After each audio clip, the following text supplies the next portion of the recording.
Step 1. The cathode leg of the LED is connected to the first ground pin of the Arduino Uno. Step 2.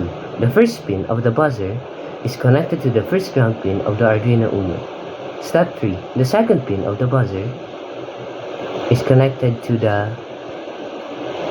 pin 10 of the Arduino Uno. That means the negative wire is connected to the ground.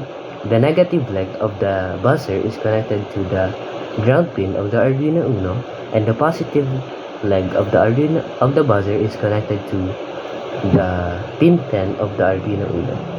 The anode leg of the LED is connected to pin 2 of the Arduino Uno. The trigger pin of the ultrasonic sensor is connected to pin 12 of the Arduino Uno. Step 6. The echo pin of the ultrasonic sensor is connected to pin 13 of the Arduino Uno. Step 7. The VCC pin of the ultrasonic sensor is connected to the 5V pin of the Arduino Uno. The ground pin of the ultrasonic sensor is connected to the third ground pin of the Arduino Uno, and the negative leg of the LED is connected to the ground pin of the Arduino Uno. Step 1.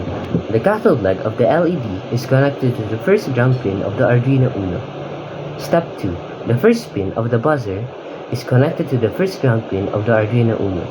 Step 3. The second pin of the buzzer is connected to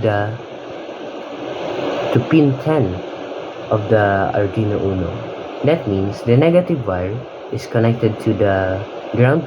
The negative leg of the buzzer is connected to the ground pin of the Arduino Uno, and the positive leg of the buzzer is connected to the pin 10 of the Arduino Uno. The anode leg of the LED is connected to pin 2 of the Arduino Uno. The trigger pin of the ultrasonic sensor is connected to pin 12 of the Arduino Uno. Step 6. The echo pin of the ultrasonic sensor is connected to pin 13 of the Arduino Uno. Step 7. The VCC pin of the ultrasonic sensor is connected to the 5V pin of the Arduino.